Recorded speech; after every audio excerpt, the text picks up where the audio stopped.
পিয়ালিও diamond হারবারেরই voter এবং এখানে রয়েছেন দীপঙ্কর দাস মথুরাপুর তার আশপাশেই।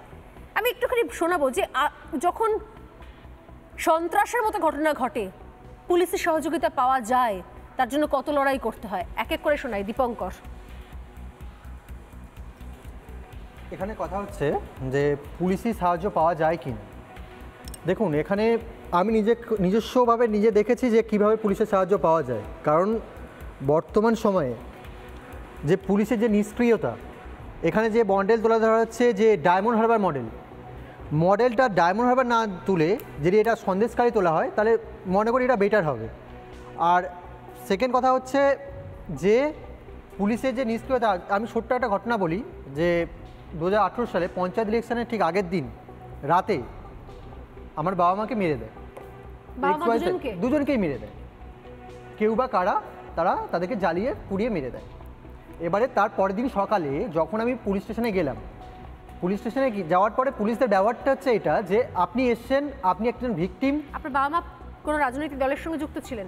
দেখুন, কোনো মানুষের কোনো রাজনৈতিক পরিচয় হতে পারে না। আমার বাবা একজন সিপিএমের প্রার্থী ছিলেন, প্রার্থী সাপোর্টার ছিলেন এবং সেই পরিবার থেকে উঠে আসে। এবার কারোর কোনো আইডেন্টিটি হতে পারে না যে এ বিজেপির লোক বা এ সিপিএমের লোক। আমি মানুষ, আমি একজন মানুষ। কাদের বিরুদ্ধে অভিযোগ ছিল আপনাদের? তৃণমূলের বিরুদ্ধে। আমি যখন গেলাম থানাতে 10:30 নাগাদ, আমি গিয়ে পুলিশ স্টেশনে আমি একটা কমপ্লেন হিসেবে জমা দিচ্ছি। যখন পুলিশ স্টেশনে অফিসার বলছে যে আপনি ওখানে বসে থাকুন, আপনি পরে আসুন, আমরা এখন ব্যস্ত আছি। 1 ঘন্টা বসেছিলাম থানায় বসে থাকার পরে তারা আমাকে ডাকলো যে বলুন কি হয়েছে।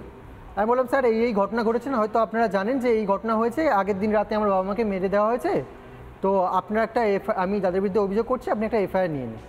তারা বলছে না না, এখন আপনারা আসবেন না, এখন আমরা ব্যস্ত আছি, আমরা কালকে আসবেন, পরের দিন আসুন। তো আমাকে ওরকমভাবে ফিরিয়ে দেওয়া।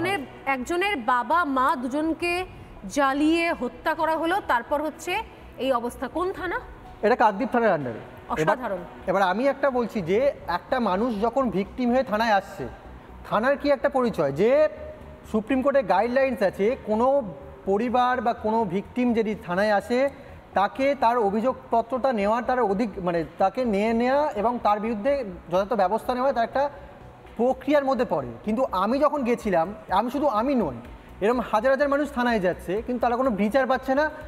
2018 পঞ্চায়েত নির্বাচন রক্তাক্ত নির্বাচন, হাজার হাজার অভিযোগ জমা পড়েছে, হাজার। আমি চাইছি না যে এরকম যে ইলেকশন আসলে ইলেকশন নয়, ইলেকশনটা তো এটা নয়। এগুলো শুনে মনুষ্যবাবু বলবেন যে ওই সময়তে অনেক অভিযোগ এসেছে, 4 বছর সময় গেলে কি হয়েছে? কথা রিলেভেন্ট কথার জন্য বললাম। সবটা রিলেভেন্টটা কে ঠিক করবে?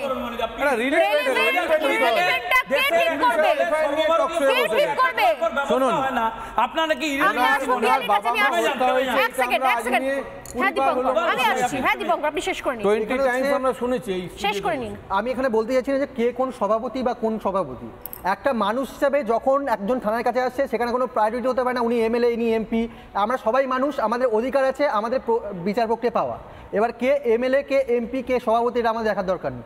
একজন কনস্টিটিউশনে উল্লেখ আছে আমরা সবাই জনগণ, আমাদের ভালো থাকার জন্য যে সংবিধান তৈরি হয়েছে সেখানে সবাই ইকুয়াল রাইট, না এমএলএ বলে এর জন্য। আজ পর্যন্ত আপনার বাবা মার খুনে কাউকে গ্রেফতার করা হয়েছে, বিচার হয়েছে? না, তার কোনো বিচারই আজ পর্যন্ত হয়নি। কারণ হবে কি করে বলুন? 5 বছর পরে যখন কোর্টে মামলাটা উঠলো, সেখানে একটা অর্ডার দেওয়া হয়েছে যে এতদিন ধরে ইনভেস্টিগেশন যেটা হয়েছে সেটা ঠিকভাবে হয়নি, তার মধ্যে অনেক গাফিলতি আছে, সেই জন্য সেখানে একটা অর্ডার দেওয়া হয় এবং সেখানে রাজ্য পুলিশই সেটা তদন্তে থাকবে। তিনি হচ্ছে রাজ্যের স্পেশাল কমিশনার ছিলেন দয়ামন্তী সেন, তার আন্ডারেই এই নিরপেক্ষ তদন্তটা হবে। কিন্তু রাজ্য সরকার তার নিজের পুলিশের দায়িত্ব, যে পুলিশ মন্ত্রী তিনি একজন মুখ্যমন্ত্রী, তিনি তার নিজের পুলিশের ওপর ভরসা করতে পারছে না যে কিভাবে তদন্তটা করবে। কারণ নিজের মধ্যেই ফল্ট আছে, নিজেই বুঝতে পারছেন যে কিভাবে কি ফল্ট হয়েছে না আছে, তিনি সেটা ধামা দিতে চাইছেন। তো তোমার বাবা মা মারা গেছে, তো আমরা অনেকবার চ্যানেলে বসে বলছি দুঃখজনক। আমি বলছি যে পুলিশের নিষ্ক্রিয়তার কথাও তুমি বললে, পুলিশের নিষ্ক্রিয়তা আমি বলছি তার সঙ্গে লোকসভা ভোটটা, এই লোকসভা ভোটটার সম্পর্ক কি? সম্পর্ক হচ্ছে এটাই যে পঞ্চায়েত আসলে যে কোনো মানুষের মৃত্যু হচ্ছে। ঠিক। পাড়ায় পাড়ায় ইলেকশন হচ্ছে, যে কোনো নেতা XYZ যে কোনো নেতা সবচেয়ে তারা বড় কথা এসে গুন্ডামি পঞ্চায়েতে এই দেখাচ্ছে। অবস্থা হয়, বড় লোকসভা ভোটে হবে না, এর কি গ্যারান্টি দেবে? সব বসে বসে জাহাঙ্গীররা গ্যারান্টি করছে। দেবে কারা? পোস্টটা তৃণমূলের গ্যারান্টি দেবে করছে কারা? বসে বসে।